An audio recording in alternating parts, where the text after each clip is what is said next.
Di sini, banyak orang menggantungkan hidup mereka sebagai nelayan. Ketika seorang anak lahir dalam keluarga nelayan, mereka akan dibawa untuk berlayar sejak usia muda. Ini adalah kebiasaan di masyarakat nelayan, namun tentu bekerja di laut memiliki banyak bahaya. Aku hanya bisa membayangkan betapa sulitnya seorang ibu melepaskan anaknya untuk melaut, dengan kemungkinan bahwa anak mereka mungkin takkan kembali. Maka pada suatu titik, para ibu mulai meminta anak mereka membawa tali pusar mereka sebagai semacam jimat penolak bencana. Tali pusar itu juga diharapkan akan menunjukkan anak mereka jalan pulang kepada ibu mereka. Jalan pulang, tanyaku. Ya, sangat umum terjadi di daerah tepi pantai seperti di sini. Seorang anak tersapu ombak dan lenyap di lautan. Setelah beberapa hari, apabila mereka tak ditemukan, maka mereka dianggap telah meninggal. Namun ibu yang kehilangan anak mereka biasanya tak menerima kenyataan tersebut dan tetap menunggu anak mereka untuk kembali. Karena itulah, tali pusar seringkali diberikan pada anak mereka. Seperti tali pusar, menghubungkan mereka ke rahim ibu mereka sebelum lahir, maka tali pusar ini dianggap akan membawa mereka kembali ke ibu mereka. Tali pusar bagi mereka dianggap sebagai tali kehidupan. Namun ironisnya, kenyataan berkata lain. Tak satu pun anak yang hilang dan membawa tali pusar. Mereka pernah kembali. Namun suatu hari, hal yang aneh terjadi di desa ini. Seorang ibu menangis bahagia dan mengaku, anaknya yang hilang di laut telah kembali. Tak seorang pun percaya pada ceritanya dan mereka malah bertambah kasihan karena menganggap dia telah kehilangan kewarasannya. Lagi pula, anaknya sudah menghilang sejak 3 tahun lalu. Mungkinkah anaknya selamat dan terdampar di suatu tempat? Tanya Soji. Mungkin selama 3 tahun dia hidup bersama orang lain. Itu juga yang orang-orang pikir. Maka mereka mulai menuntut ibu itu untuk menunjukkan bukti bahwa anaknya masih hidup. Dan, tanya Soji, ibunya kemudian berkata, tunggulah sebentar lagi, baru aku bisa menunjukkannya pada kalian. Apa maksudnya? Tanyaku, bukankah kalau anaknya baik-baik saja, maka seharusnya tak apa? Apabila orang-orang ingin melihatnya, mengapa harus menunggu? Entah mengapa pikiran itu membuat bulu kudukku berdiri. Tentu saja mendengar hal itu, para penduduk desa makin yakin bahwa ibu itu depresi. Namun tak ada yang berani mengatakan bahwa dia salah. Mereka akhirnya membiarkannya saja dengan semua khayalannya. Namun hari berikutnya, seorang ibu lain muncul dan mengatakan hal yang sama. Seperti ibu yang pertama, dia juga belum bisa menunjukkan anaknya. Para warga kini kebingungan. Sudah ada 2 wanita mengaku tentang hal yang sama. Mungkinkah keduanya sama-sama gila? Wanita yang pertama sudah kehilangan suaminya jadi tak ada cara untuk memastikan apakah perkataannya benar atau tidak.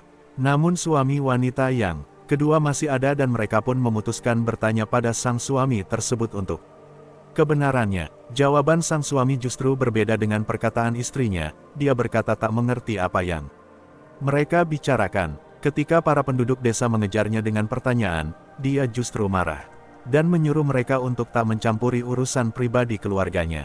Itu wajar, pikirku. Pria itu pasti malu mengakui istrinya sudah gila. Namun dia juga tak perlu semarah itu, bukan? Hingga suatu malam, sang biksu melanjutkan ceritanya. Wanita yang pertama terlihat sedang menggandeng seorang anak kecil sambil berjalan di tepi pantai. Karena kondisi saat itu gelap, maka mereka tak bisa melihat sang anak. Namun mereka berdua terlihat sangat gembira. Mereka kemudian berpikir bahwa selama ini sang ibu benar dan merasa malu menuduhnya gila. Maka, mereka pun datang berbondong-bondong ke rumahnya untuk meminta maaf. Sang ibu kemudian menjawab, jangan pikirkan hal itu. Kalian tak perlu minta maaf. Sejak anakku kembali, aku sangat gembira. Ia pun kemudian menarik anaknya yang tengah bersembunyi di belakangnya dan menunjukkannya pada mereka. Melihat anak itu, para warga menjadi ketakutan. Takumi, Soji, dan aku menatap sang biksu, tak sabar untuk mendengarnya melanjutkan ceritanya. Apa yang salah dengan bocah itu? Mengapa warga menjadi ketakutan melihatnya? Warna kulit anak itu penuh dengan lebam dan tubuhnya menggembung, seperti terisi air. Bola, mata putih menonjol dari celah kedua kelopak matanya yang membengkak. Iris matanya terlihat menghadap ke atas. Ketika dia bernapas, terlihat buih keluar dari mulutnya. Dan suara aneh muncul ketika dia menjawab ibunya. Suaranya terdengar seperti suara koakan burung gagak. Para Penduduk melihat makhluk itu terkekeh dengan suara yang sangat aneh dan sang ibu mengelusnya. Dengan penuh kasih sayang, mereka langsung kabur ketakutan. Sore itu, para penduduk berkumpul di rumah kepala desa, menceritakan semuanya. Saat sang kepala desa mendengar cerita mengerikan itu, ia pun sadar itu di luar kuasanya. Dia kemudian memanggil seorang biksu terkenal. Dia adalah salah satu nenek moyangku, catatan, pendeta Shinto. Diperbolehkan menikah. Setelah mengetahui betapa mendesaknya masalah ini, ia pun segera pergi ke rumah keluarga itu. Ketika dia melihat sang anak itu, ia pun segera menyeret ibunya dari rumah tersebut menuju ke kuil. Anak itu mengikuti mereka sambil mengeluarkan suara-suara aneh.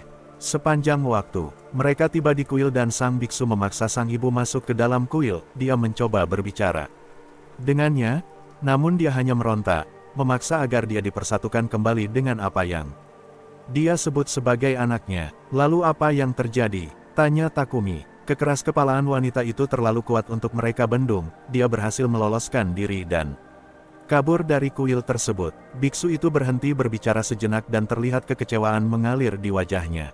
Setelah itu, para penduduk kembali ke rumah wanita itu.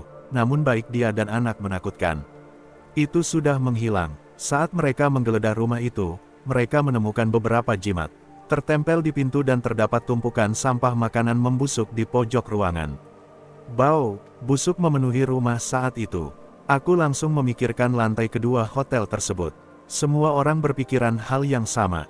Sang ibu masih berduka atas menghilangnya anaknya. Melakukan ritual ilmu hitam di ruangan itu. Hal yang tak terbayangkan terjadi. Usahanya melahirkan monster. Merasa tak mampu lagi berbuat apa-apa untuk wanita yang pertama. Sang biksu dan para pengikutnya beranjak ke rumah wanita yang kedua. Namun di sana mereka lagi terlambat. Sang ayah tampak hampir mati ketakutan di luar rumah, melihat monster yang diakui istrinya sebagai anak mereka. Sang biksu segera membacakan ayat kitab suci ke arah makhluk itu. Sang ibu berusaha melindungi apa yang dia percayai sebagai anaknya, mengutuk sang biksu dengan teriakan yang mengerikan. Aku mulai berkeringat, meskipun itu hanya cerita. Para penduduk terlalu ketakutan untuk mendekat, namun biksu itu dan para pengikutnya mendekati ibu dan anak itu tanpa ragu-ragu. Mereka mencoba memaksa sang ibu untuk melakukan upacara penyucian ke kuil. Seperti wanita pertama, dia terus meronta ketika mereka membacanya. Sama seperti kasus yang pertama, makhluk itu juga terus mengikuti ibunya. Namun biksu itu terus melancarkan mantra-mantra ke arah makhluk itu sambil melemparkan garam ke jalan yang mereka lewati. Biksu itu akhirnya membawa wanita itu ke kuil kecil di mana kalian bertiga berdiam tadi malam. Dia diikat dan dikunci di dalam. Itu sangat mengerikan. Takumi merasa bersimpati padanya. Tak ada pilihan lain, jawab sang biksu. Prioritas pertama mereka adalah memisahkan ibu dan anaknya. Tanpa melakukannya, mereka takkan bisa melakukan langkah selanjutnya. Biksu itu kemudian melanjutkan ceritanya. Beberapa langkah dilakukan untuk mencegah wanita itu bunuh diri, namun aku sendiri tak tahu menahu tentang detailnya. Kuil itu kemudian dibungkus dengan mantra-mantra sementara para biksu duduk di sekeliling kuil membacakan ayat-ayat kitab suci. Mereka dapat mendengar tangisan sang ibu dari dalam kuil. Untuk mencegah anak itu mendengar suara tangisan ibunya, mereka melantunkannya dengan keras-keras dengan tujuan menenggelamkan suara wanita itu. Namun tetap saja, sang anak akhirnya muncul. Dia mencari orang tuanya dan mulai berjalan mengelilingi kuil itu. Dan sang biksu berhenti untuk mengambil napas. Lalu apa yang terjadi? Ketika dia mengitari kuil, terlihat bahwa dia makin sulit untuk berjalan. Akhirnya dia ambruk ke tanah dan mulai merangkak. Setelah itu, sendi-sendinya mulai membengkok dengan cara yang sangat mengerikan dan dia mulai melata seperti seekor laba-laba. Seperti melihat kemunduran fisik dari seorang manusia, dia makin lama makin lemah, kehilangan tangan dan kakinya. Akhirnya dia mulai untuk berguling. Makin mendekati fajar, makhluk itu menyusut dan terus menyusut hingga akhirnya yang tersisa hanyalah tali pusar. Tunggu, itu berarti tali pusar itu. Takumi menunjuk pada kotak berisi tali pusar yang baru saja ditunjukkan biksu itu kepada mereka. Ya, tali pusar itu adalah tali pusar yang baru saja kalian saksikan. Tidak mungkin, Soji tertegun. Lalu mengapa hal yang sama terjadi pada kami? Tanyaku, aku sendiri tak tahu, kata sang biksu dengan jujur, catatan dari para biksu memang masih ada.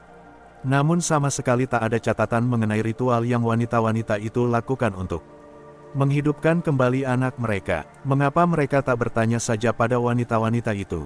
Tanya Soji. Bukannya mereka tak mau, kata sang biksu dengan wajah sedih, namun mereka tak bisa. Mulut kami semua menganga, mengapa?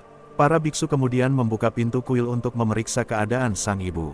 Namun di dalam, dia sangat kelelahan, menghabiskan sepanjang malam berteriak mencari anaknya. Dia segera mendapatkan perawatan, namun ketika dia bangun, mereka menyadari bahwa dia sudah kehilangan kewarasannya. Mungkin karena dia harus kehilangan anaknya untuk yang kedua kalinya, atau mungkin karena pengalaman mengerikan yang dia alami, tak ada yang bisa tahu.